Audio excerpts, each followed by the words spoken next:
la relevancia de estos versículos que acabamos de leer, Deuteronomio capítulo 20, del 1 al 20, es la enseñanza sobre la actitud con que se hacen las cosas difíciles. Habla sobre la actitud en que se enfrentan situaciones que amenazan la seguridad, la integridad, la vida misma, como ir a la guerra. De más está decir que la guerra ha sido necesaria para defender el territorio, para detener invasiones, para ampliar territorio también, para defender la tierra, defender el trabajo, la familia, la paz y la seguridad. Dios, hermanos, tiene algo que decir respecto al tema de la guerra. Y por eso los versículos del 1 al 20 hablan acerca de cómo Dios mira este tema de la guerra. La que sigue, por favor. Vean el versículo cómo comienza. El versículo 1 comienza así. ¿Quieren leerlo, por favor? Hasta ahí nada más. ¿Cuándo qué? Cuando salgas, la siguiente, cuando salgas a la guerra. ¿Qué quiere decir esta frase? La siguiente, por favor. Cuando salgas a la guerra. Miren, hermanos, simplemente entendemos que Dios dice que la guerra puede ser necesaria. Y miren que abramos bien nuestros ojos y nuestros oídos, porque estamos tocando un tema delicado, que es el tema bélico, que es el tema de la lucha, que es el tema del conflicto, que es el tema de las armas, que es el tema de la muerte. Lo que está diciendo Dios cuando dice, cuando salgas a la guerra, que la guerra puede ser necesaria, la guerra puede ser ocasional, porque hay enfrentamiento, puede haber muerte, sumisión, despojo, esclavitud, como Dios de Israel también le enseña a su pueblo a cómo ir a la guerra. Hemos estado hablando de las diferentes áreas de la vida, cómo Dios dirige a su pueblo, pues llegamos al tema de la guerra. Y le está enseñando, pero por supuesto, como lo vimos en todo el pasaje, la guerra es la alternativa cuando la paz no ha querido o no ha rendido fruto. Si un pueblo no acepta ser sometido, bueno, entonces viene la guerra. De hecho, tenemos que reconocer que en la actualidad la mayoría de las guerras se evitan por acuerdos, pero son de imposición. Imposición política, imposición económica, imposición comercial, imposición cultural, imposición tecnológica, de drogas o de actividad armamentista. Así es como se evitan las guerras.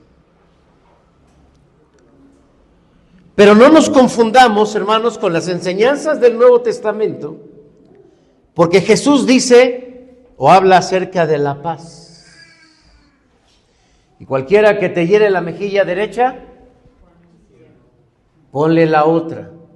Y el que te quita la capa, dale la túnica. El que tome de ti prestado, no se lo rehuses. A paz nos ha llamado Dios. Pero esta paz que nos habla el Nuevo Testamento tiene que ver con la parte personal o social. Este pasaje que tenemos frente a nosotros habla acerca de cómo debe actuar un ejército. Si vemos el Antiguo Testamento, es una historia de muchas guerras. Desde el momento en que el pueblo de Israel sale de Egipto, comienza una serie de guerras, batallas, conquistas. La tierra prometida fue de conquista, fue de batalla, fue de guerras. Aquí encontramos entonces a Dios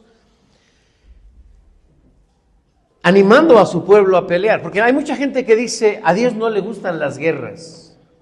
¿Cuántos piensan esto? A Dios no le gustan las guerras. Bueno, pues déjenme decirles que este Dios el que nosotros adoramos y el Dios de la Biblia, sí habla de la guerra. Es más, entrena a los hombres para la batalla, que incluso los motiva a los soldados para ir a la guerra. Pero así como un país puede enfrentar muchas gracias, hermano. Ya visité muchas guerras. Así como muchos países pueden enfrentar guerra, todos también enfrentamos situaciones que demandan el valor y la actitud de nosotros. Hay situaciones que nos ponen en riesgo, como ocasiones en que tenemos que defender la vida, que necesitamos defender a la familia, que necesitamos defender incluso nuestra salud. Por ejemplo, cuando tenemos que enfrentar una enfermedad difícil, una pérdida, cuando somos amenazados y tenemos que enfrentarnos, venga lo que venga. Como dice, no, pues tope hasta donde tope, llegue hasta donde llegue. ¿Qué más? O sea, hasta las últimas consecuencias. Incluso salir de nuestra zona de confort, y que es que es lo que le motiva a Dios a su pueblo, salir de la zona de confort para ampliar su territorio, para crecer, pues obviamente no es fácil. Pero el ser humano puede llegar a un punto y nosotros podemos estar cómodos porque ya tengo un trabajo, tengo un salario, a lo mejor, pues no, como yo quisiera, pero tengo mi salario y tengo a lo mejor donde vivir y bueno, tengo mi carrito y ya. Pero de pronto, hermanos, llega en nosotros la motivación, la necesidad de ampliar, de romper ese círculo e ir por más. Para que nuestra familia esté mejor, para que nosotros estemos mejor, y a veces se nos desafía a competir por un mejor salario, por un mejor puesto, por un mejor empleo, por estudiar, por emprender, por ahorrar, desvelarnos, por mejorar nuestra condición personal y familiar. ¿Qué se le dice, hermanos, a una persona que marcha a la guerra, donde tal vez no pueda regresar a casa? ¿Qué se le dice o qué palabras son apropiadas para alguien que camina a la sala de quimioterapia o radioterapia con la esperanza de que pueda ser eficaz en su cuerpo? ¿Qué se le puede decir a una persona que está enfrentando un juicio? Y como decíamos hace rato en la oración, bueno, pues a veces en los juicios uno sale ganando y otro sale perdiendo, uno sale triste y el otro sale contento. ¿Qué se le dice a una persona que camina también a una sala de cirugía? ¿Qué se le dice a una persona que va a enfrentar una situación muy difícil? Más cuando vemos en sus ojos el miedo. Podemos ser muy empáticos, pero las personas también experimentan el temor. Dios, hermanos, nos habla o nos dice cómo hablar en situaciones tan fuertes como estas. Por eso es que he titulado este mensaje Arenga para empoderar el espíritu. ¿Cómo se llama el título? Arenga para empoderar el espíritu. Aquí está, miren, por si no lo recuerdan, es arenga para empoderar el espíritu.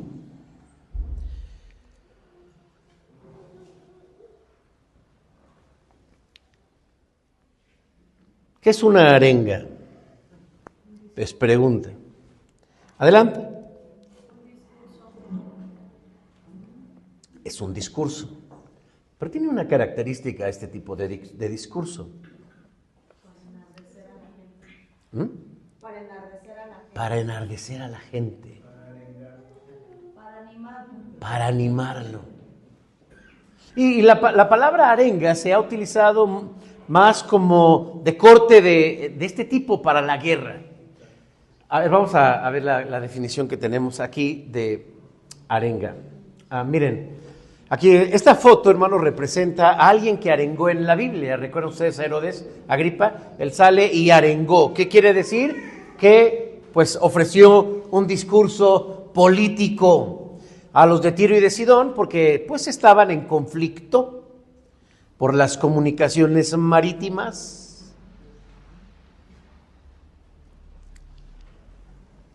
Un discurso de motivación para exaltar el espíritu. Es un discurso para enardecer los ánimos de los oyentes.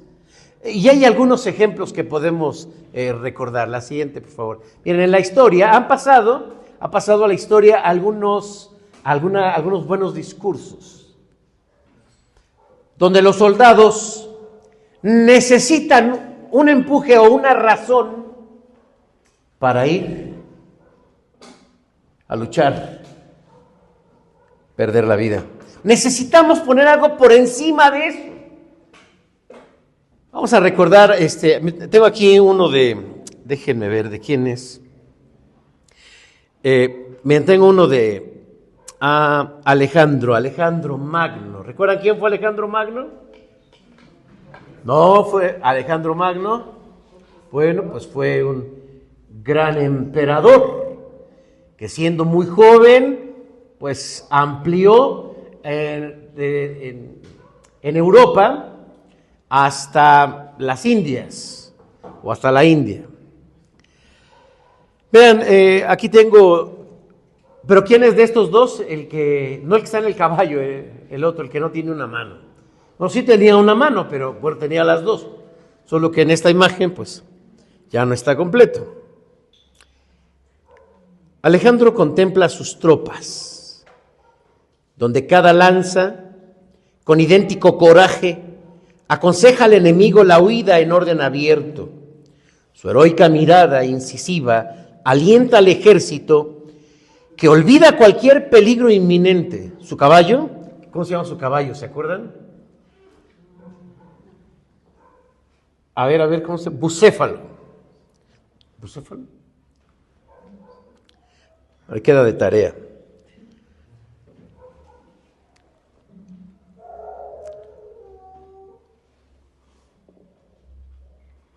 Su caballo, jadeando de alegría por la victoria, veloz lo lleva entre sus falanges. Entonces habla y dice estas palabras: vosotros macedonios, cuyo coraje un día venció a Atenas, que os igualaba en valor, que ignoráis la debilidad de la huida, valerosos guerreros, que el trono de Filipo afianzasteis para ser también fieles a mí. Filipo era su padre.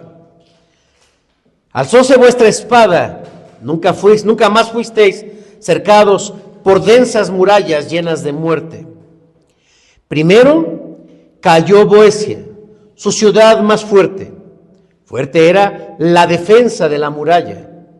También cayó enteramente a vuestros pies, y vosotros, guerreros, ¿cómo anhelabais, lejos de el Esponto, a oriente, portar también victoria?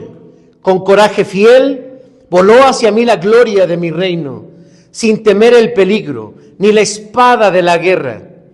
Y ahora, valerosos macedonios, he aquí la victoria, el triunfo de vuestro coraje.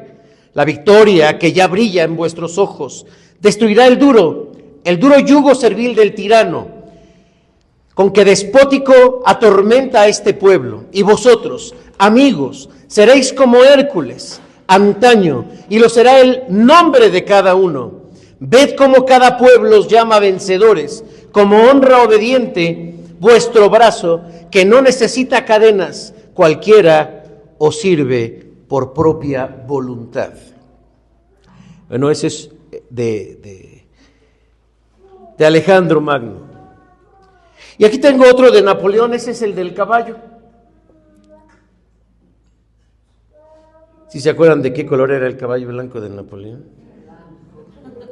¿Seguros?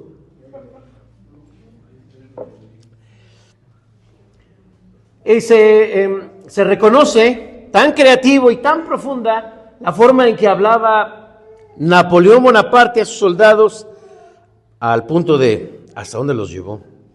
Dice: soldados, he aquí el campo de batalla que habéis deseado tanto. De aquí en adelante la victoria depende de vosotros. Ella nos es necesaria. Ella nos proporcionará abundancia, buenos cuarteles de invierno y un regreso pronto a la patria.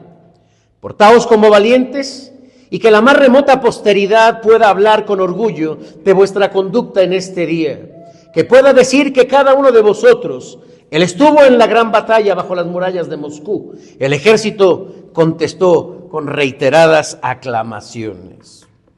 Sí, porque necesitan escuchar algo fuera de lo común, algo fuera del ordinario, algo que esté por encima, algo que valga más que la vida misma, porque se va a luchar. Aquí tenemos, hermanos, en el versículo 1, la arenga de Dios.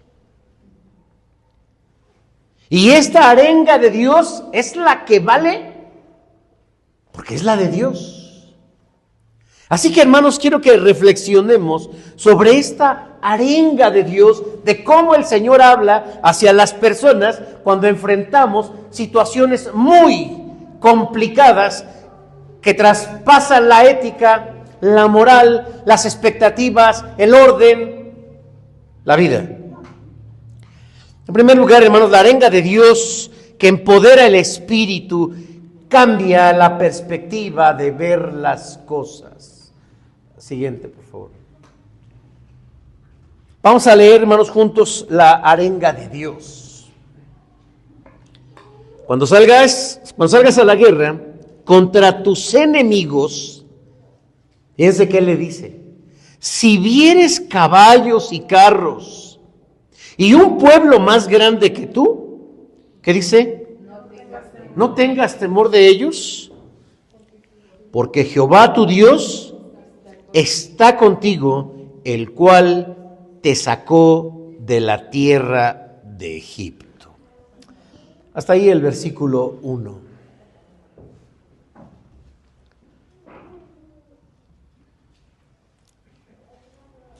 Dice esta imagen, ¿cómo miramos las cosas? ¿Cómo miramos las adversidades? ¿Como un problema o como un desafío?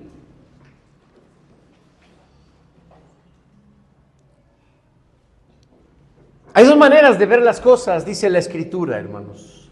Hay dos maneras de ver las cosas. Una, a como la ve el hombre. Y la otra, a como la ve Dios.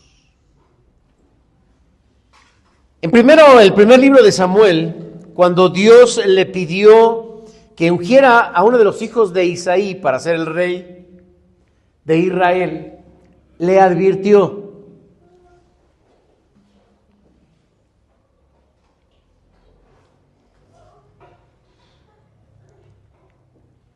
no veas lo que tienes frente a ti. Así ven los hombres, pero solamente Jehová mira el corazón.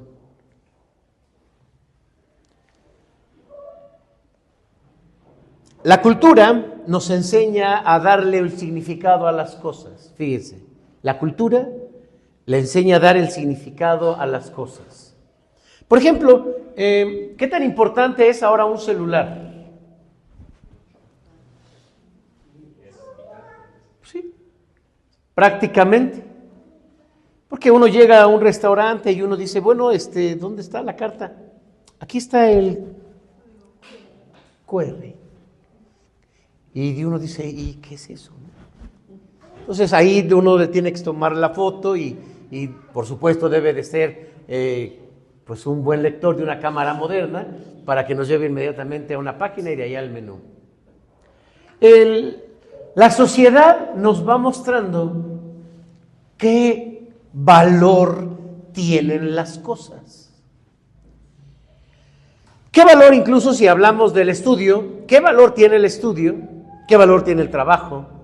¿Qué valor tiene la familia? ¿Qué valor incluso tiene la pareja o el matrimonio? la ética, la vida, el aborto, las drogas, la sociedad se encarga de darle un significado a las cosas y después nos dice, toma, esto es lo que representan y lo que significan. Y entonces nosotros, como parte de la cultura, decimos, ok, como la enfermedad. La enfermedad, primero la cultura, a través de la ciencia y de la medicina, define las enfermedades y después nos dice, toma, esto es así. Pocas veces nosotros nos guiamos con la Biblia y confrontamos lo que dice la sociedad o la cultura, porque somos sumisos en este sentido. Lo aprendemos a través de nuestros padres, a interpretar lo que tenemos frente a nosotros. También nuestros pastores, nuestros amigos, nuestros maestros contribuyen. Así es como interpretamos las cosas.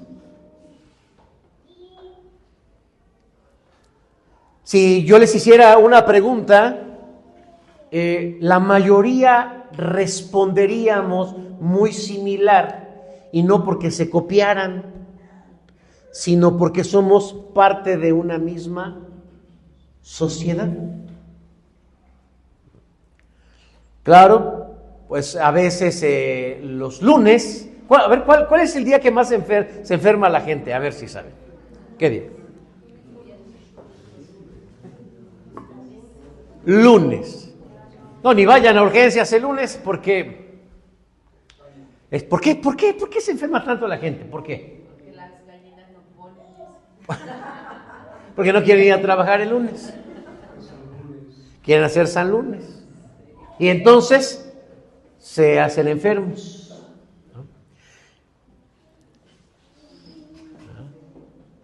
Pero si yo les preguntara, ¿quién de ustedes quisiera tener de enfermedad un cáncer? Levante su mano.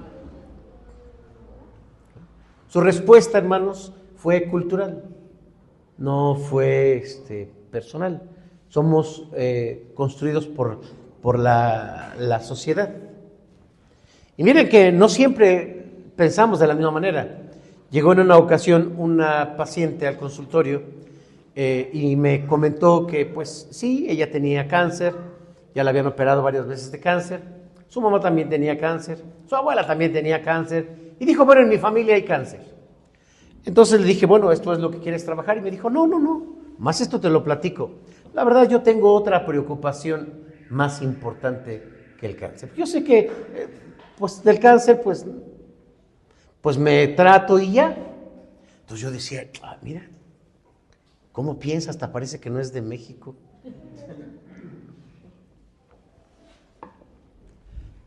Lo que nosotros queremos es porque así nos lo presenta nuestra cultura. ¿Y cómo afecta, hermanos, lo que nosotros vemos? Entonces aquí le está diciendo Dios a quienes van a salir a la guerra. O sea, necesito que ustedes cuando salgan a la guerra no vean como ve el hombre, como ven los demás. Ustedes van a centrarse en ver a Dios. ¿Cómo afecta la forma en que pensamos? La siguiente, por favor. Miren, la manera en que nosotros pensamos, y digamos que esa es la parte primaria, porque haciendo una ruta, lo que veo, tengo un filtro que hace la interpretación se impone en el pensamiento domina con una emoción, la emoción se dispara por el torrente sanguíneo y entonces actuamos. Para correr, para acercarnos, para emocionarnos, para lo que sea. Es una ruta. Está la situación, el pensamiento, está la emoción y está la acción. Por ejemplo, si yo voy caminando y por ahí un vecino abre su puerta y sale un perro corriendo, entonces yo interpreto que el perro me va a morder. Así que entonces, ¿qué hago? Pues corro, porque tengo miedo que me vaya a morder. Pero supongamos que yo llego a la esquina y me doy la vuelta y me asomo para ver dónde viene el perro y resulta que el perro no me venía correteando. El perro a lo mejor estaba correteando a una perra, a otro perro o a un carro. ¿Cómo le explico eso a mi mente? ¿No? La mente simplemente toma la idea y actúa en función de ello. Si tú miras el problema, eso va a afectar en ti. Pero si tú miras a Dios en medio de las circunstancias, pues entonces vamos a tener un resultado diferente. Recordemos a los 12 espías que fueron a reconocer la tierra, de los cuales se dice que regresaron para dar un informe muy negativo, 10 de ellos, menos Josué y Caleb, que por eso trascienden mucho en el Antiguo Testamento. Su forma de pensar estaba centrado en que pues allá vimos hombres gigantes y allá vimos grandes muros y gente que está adiestrada para la guerra, y claro, por estar mirando el problema de esa manera, se autopercibieron pequeños, como langostas, temerosos. ¿Y cuánto afectó esto? Al grado de cuando lo comparten con el pueblo llora, el pueblo se lamenta y literal agarran piedras y dicen, ¿dónde están los positivos, Josué y Caleb? ¿Qué les querían hacer? Los querían matar, pero Josué y Caleb se centraron en Dios y le dijeron, sí, están allá los hijos de Anac, sí es cierto, es tierra fuerte, pero si Jehová nos ha dado esta tierra, subamos y conquistemos el país, ¿qué más podremos nosotros que ellos? Mirar los problemas, hermanos, no nos deja ver a Dios.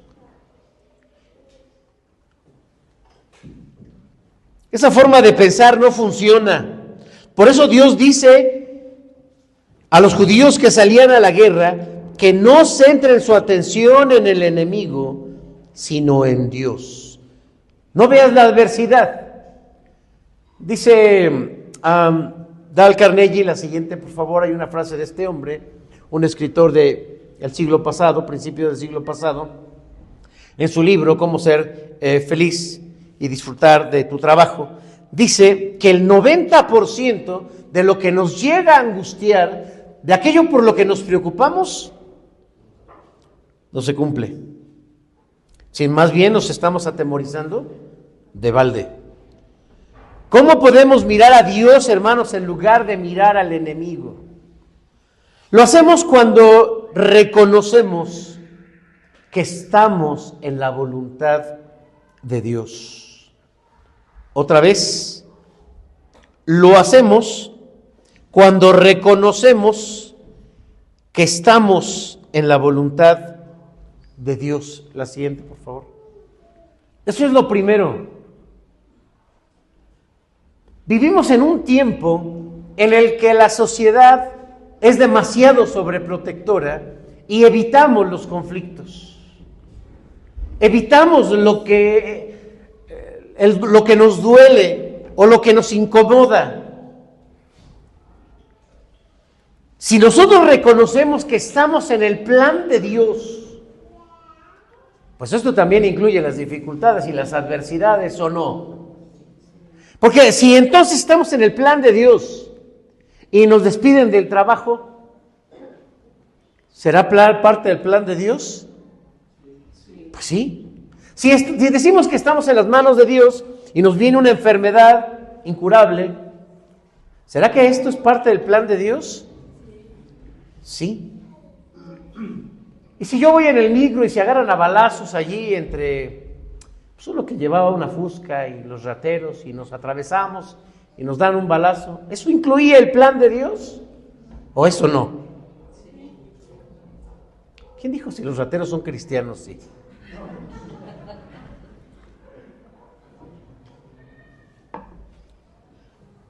Hermanos, si nosotros nos damos cuenta que estamos en el plan de Dios, entonces recordaremos las palabras del Señor Jesucristo que dice, en el mundo tendréis aflicción. Padre, no te pido que los quites del mundo, guárdalos del mal. Jesús le dijo a Pedro: Pedro, Satanás me ha pedido tu vida para zarandearte como al trigo. Pero yo he rogado para que tu fe no falte. Hermanos, cuando pasamos situaciones difíciles, lo primero que debe de venir a nuestra mente es: estamos en el plano, en el plan de Dios. Si podemos verlo de esa manera, pues tendremos una seguridad. Segundo, dando gracias a Dios por las adversidades. Cuando leemos la vida del apóstol Pablo, cuando hablaba de sus cadenas, él no decía estas malditas cadenas, esta maldita situación. Él que decía: doy gracias a Dios en todo momento. Así miramos la presencia de Dios en nuestra vida, dándole gracias a Dios. Dijo Job: ¿le daremos gracias a Dios solamente por las cosas buenas? Pues todo viene de Dios. Miramos a Dios, queridos hermanos, cuando buscamos en todo momento, pidiendo en todo momento fortaleza y sabiduría. Señor, que voy a transitar por el valle de sombra de muerte, pero tú estarás conmigo. Fortaleza y sabiduría, porque sabemos que son momentos difíciles, son momentos complicados. Miramos a Dios cuando buscamos darle la gloria a Dios. Cuando estaba la persecución de la iglesia cristiana, Policarpo, un hombre muy viejo, anciano, le dijeron: ¿por qué no renuncias a Cristo? ¿Por qué no maldices a Jesús? Pues te vamos a matar. Y él dijo: no. ¿Cómo podré hacerle eso a mi Señor y Rey, si solo me ha dado bien? Darle la gloria a Dios, hacer lo que da la gloria a Dios. Pero también lo hacemos, hermanos, cuando miramos las figuras que Dios nos ha puesto en la Biblia para confortarnos. ¿Quién no ha sentido un consuelo ante una dificultad cuando lee la Biblia de Job, la vida de Job? ¿Quién no se ha sentido también motivado, apoyado por Dios con una esperanza cuando leemos, por ejemplo, la vida de José? ¿Quién no ha encontrado un ánimo al estudiar la vida de Pedro, o de Jacobo, o de Pablo, o del mismo Jesús, que cuando dice que viendo Jerusalén, de donde no saldría con vida, dice la Biblia que levantó su rostro, afirmó hacia Jerusalén, afirmó su rostro, porque él sabía que ya no saldría de Jerusalén. ¿Qué valor? ¿Cómo lo hicieron ellos? Sirven para motivarnos a nosotros. Por eso el escritor a los Hebreos dice: teniendo alrededor nuestro tan grande nube de testigos. Aquellos que corrieron antes de nosotros, aquellos que abordaron esto antes de nosotros, aquellos que murieron. ¿Cómo murieron? ¿Cómo se acercaron hasta ese momento? ¿Cómo eres tú? A veces lo que decía hace un momento, ¿cómo le hablamos a una persona? Oye, ¿qué está pasando esto? ¿Qué le pedimos a Dios? Señor, quítame esta situación. Dios dice: no, vas a enfrentarla. Pues entonces, dame la forma en que lo puedo hacer.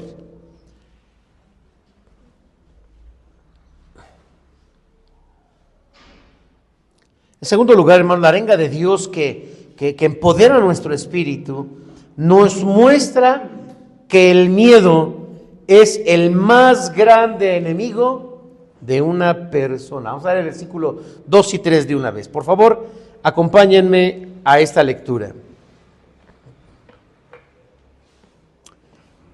Y cuando os acerquéis para combatir, se pondrá del pie el sacerdote. Imagínense, el sacerdote también arengaba. Y hablará al pueblo y les dirá, 2 puntos, oye Israel, vosotros os juntáis hoy en batalla contra vuestros enemigos. No desmaye vuestro corazón, no temáis, ni os azoréis, ni tampoco os desalentéis delante de ellos. Porque Jehová vuestro Dios va con nosotros para pelear por vosotros contra vuestros enemigos para salvaros. ¿Qué es el miedo? Es una pregunta. ¿Qué es el miedo?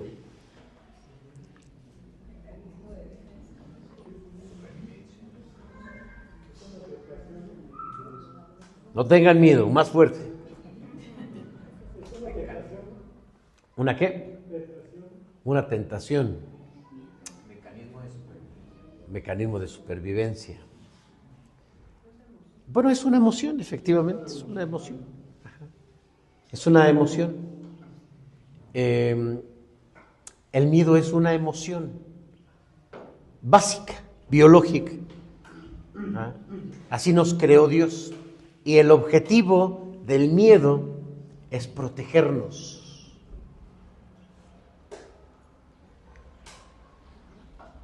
La siguiente, por favor. El problema es que, a diferencia de un miedo biológico, también está el miedo psicológico, y ese es más fuerte, ese es de tipo social. Porque si es una emoción, pero cuando es psicológico, entonces puede ser irracional. Y miren los efectos que puede tener.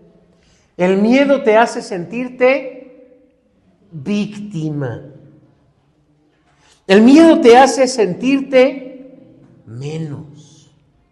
El miedo te hace sentirte amenazado y te aleja.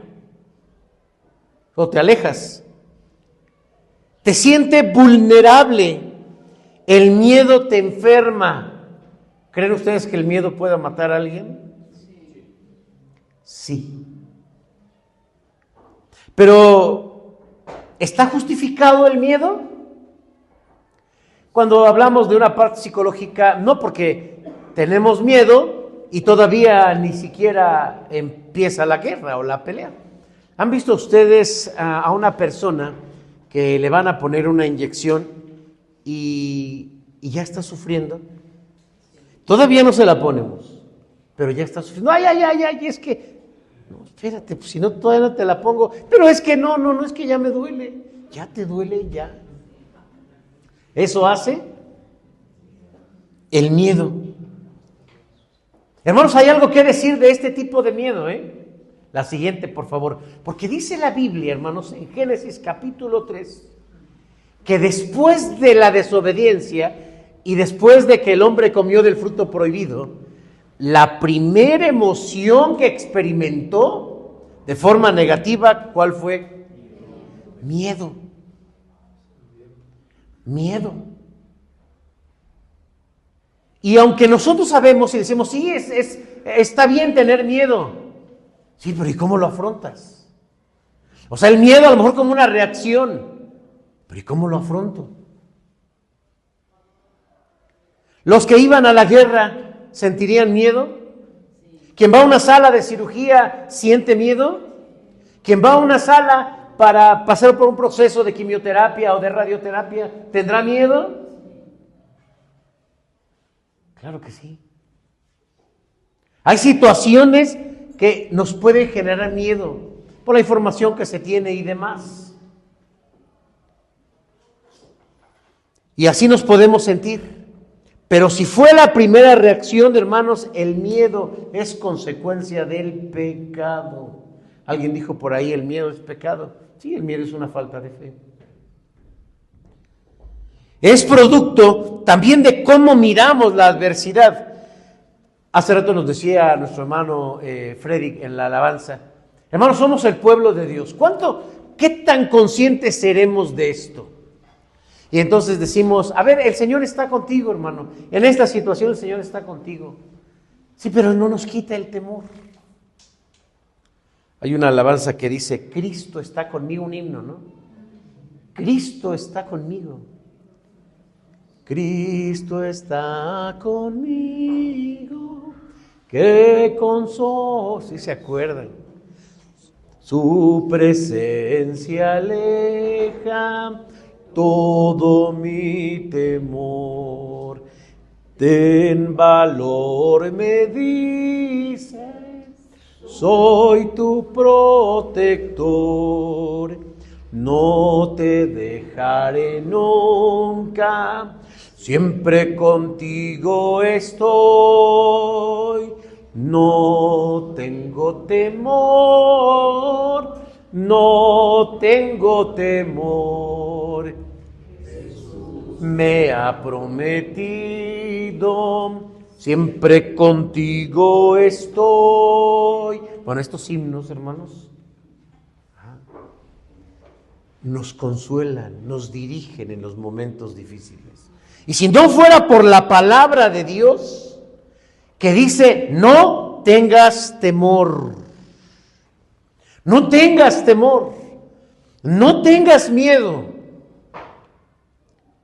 La gente dice, sí, porque eso lo dices porque a ti no te está pasando. No es porque a mí no me esté pasando, es porque eso dice Dios.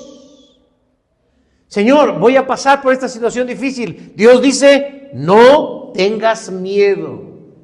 Pero a lo mejor me muero. Pues no tengas miedo. Deja de estar mirando el problema y mírame a mí, dice el Señor. Porque si nosotros miramos la adversidad, entonces no vamos a ver a Dios y como consecuencia vamos a tener miedo. Pero si vemos al Señor, vamos a tener paz. En tercer lugar, hermanos, la arenga de Dios que empodera al espíritu nos previene para alejarnos de las personas, una más, negativas. No estoy diciendo eso, pero qué difícil es cuando quieres avanzar y el otro no piensa igual que tú. Y claro, si piensas igual que él, pues ahora hay que sacarlos a los dos. Dios despierta en nosotros la necesidad de crecer, la necesidad de avanzar, pero a uno le da miedo. Dice la Biblia, mejor son dos que uno, porque entonces uno cae, el otro le levanta. ¡Ánimo, vamos para adelante! Pero hay del solo porque se cae y ¿quién lo va a levantar? Hermanos, digo esto porque vivimos en familia, vivimos en pareja. Y a veces el miedo aborda a alguno de los dos o a los dos o a los hijos y no se avanza. Y que estamos en el mismo lugar, a nivel personal, a nivel familiar, a nivel académico, a nivel económico, a nivel de estilo de vida, a nivel de todo.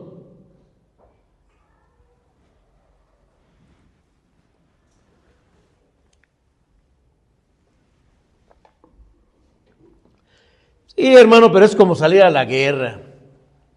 Yo soy de los que me acabo de casar. Más que mi luna de miel dura 8 años. No puedo ir a la guerra.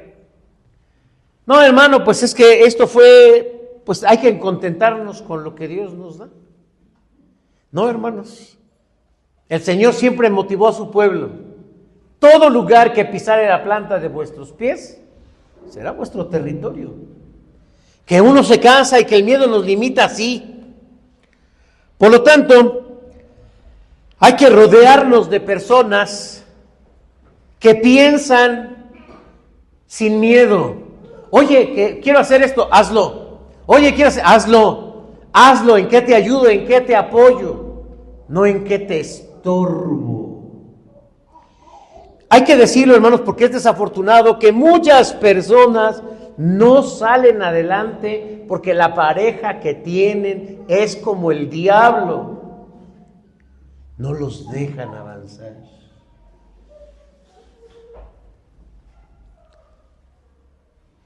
Cuidado con las parejas que estorban. Y cuidado si tú eres una pareja que estorbas, Si no dejas avanzar al otro. Si no dejas crecer al otro. Mira, hasta te va a ir bien. Hay que tener cuidado de no ser de estos amedrentados y pusilánimes, sino que seamos personas valientes. Que te toque lo que te toque en la vida, que te promuevas a lo que te promuevas en la vida, seas una persona valiente. Ahí estaban los exentos de ir a la guerra: el trabajo, la familia, las posesiones o la guerra. La siguiente, por favor.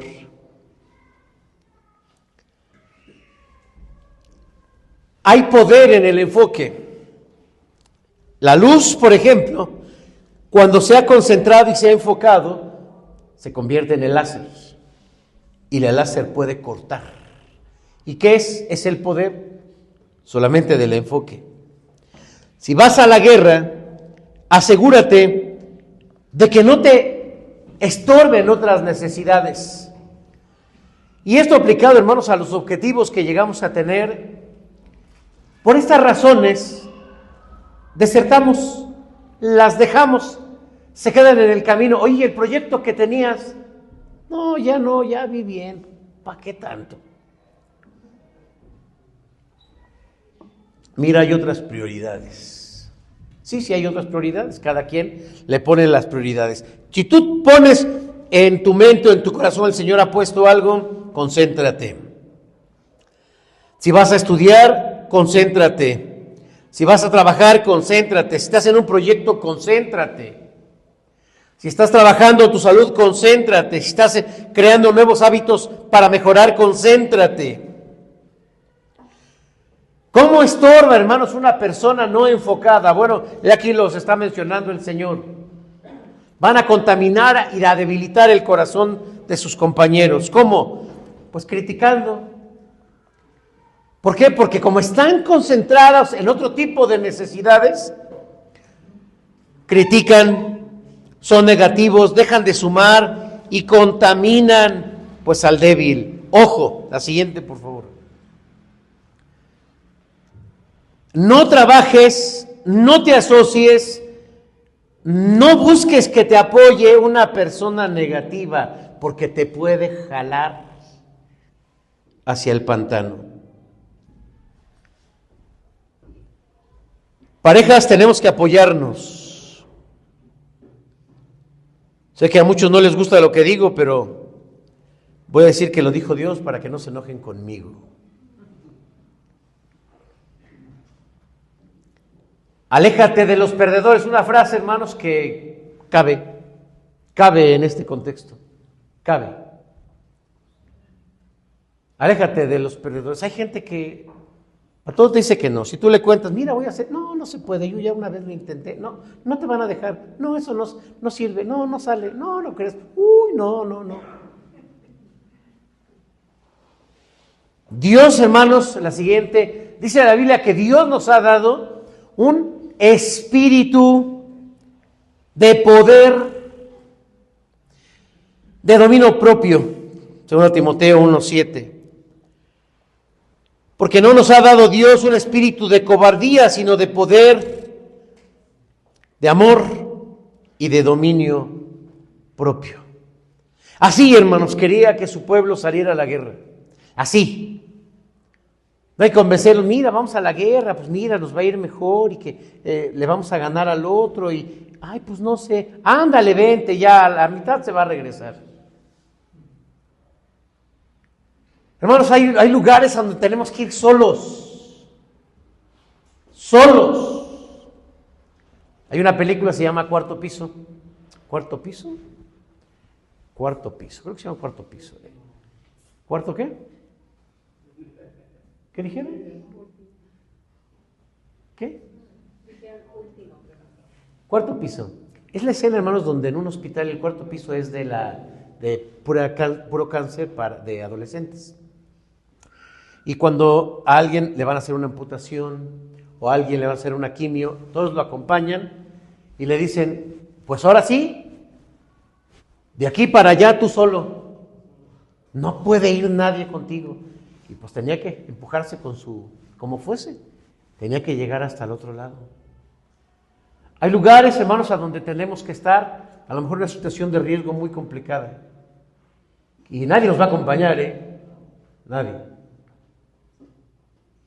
Hay lugares donde tenemos que estar en una cirugía, o aún en el momento de la muerte, o aún disputarnos la vida, o rifarnos el físico, como se dice, para tener algo mejor.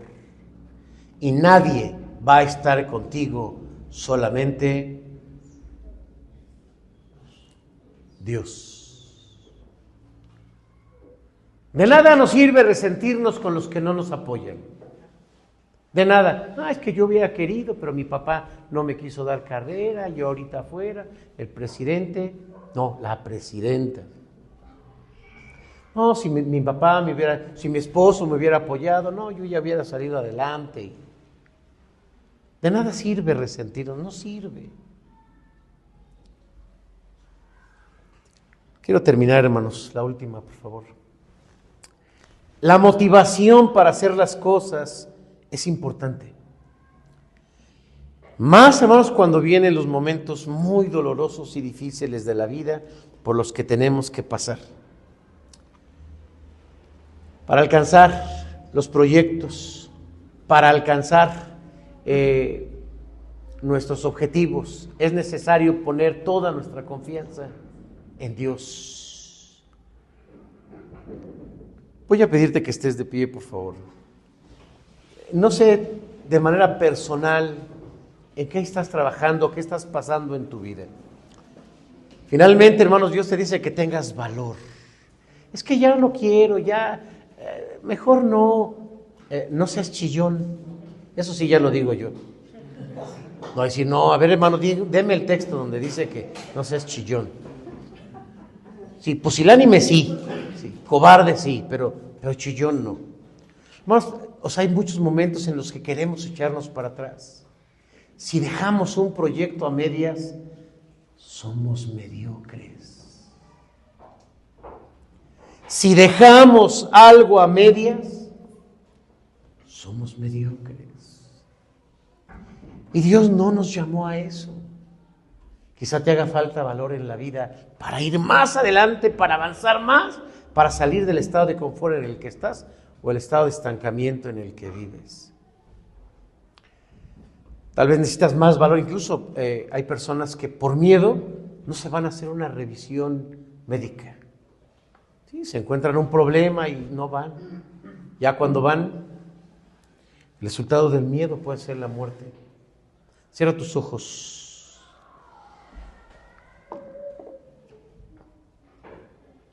Planear cosas es fácil, cualquiera lo hace. Iniciar cosas también es fácil, cualquiera lo hace. Pero solamente en Dios encontramos el valor para recibir lo que Él tiene para nosotros. Dios tiene grandes cosas para nosotros, sin duda las promesas del Señor son muy grandes. Y hermanos, aspiremos a cosas grandes, no a cosas pequeñas. El Señor está con nosotros. ¿Tienes miedo a algo? Deja de mirar el obstáculo. Deja de mirar el problema. Mira a Jesucristo.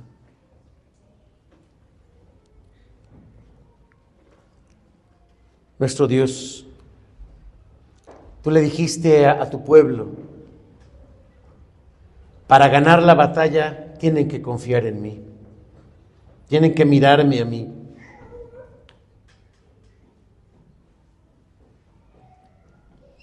Ayúdanos, Señor, porque puede que nosotros seamos personas negativas, que estorbemos el desarrollo de nuestra familia,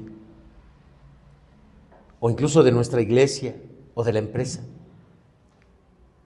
Señor, tal vez nosotros seamos esos cobardes. Y si somos conscientes de ello, Señor, ayúdanos. Que esta iglesia, Señor, se componga de un pueblo muy valiente que avanzamos, confiados en ti. Aunque nos toque caminar descalzos, con hambre, con sed.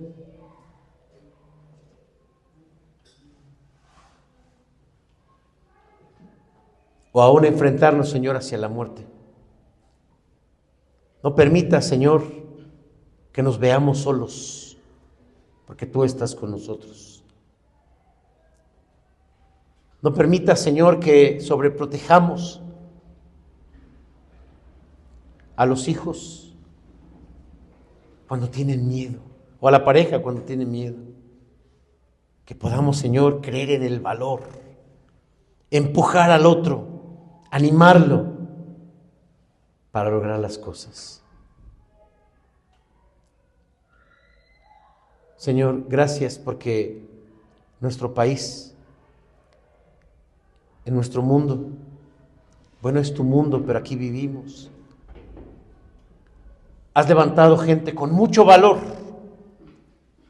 que tomó un arma y que luchó por nuestra paz. Gracias por esas personas valientes que lucharon. Gracias por los hombres valientes de la Biblia. Así como el rey tenía una lista de valientes, que en tu lista, Señor, nosotros seamos señalados por ti como gente que confía en ti, como hijos fuertes. Señor, que no seamos temerosos, que no tengamos miedo a la vida al salir a la calle, a hablar, a desarrollarnos, a triunfar. A lo que tú nos hayas llamado, Señor, bendícenos. Bendícenos, Señor, con tu Espíritu Santo. En nombre de Jesús. Amén.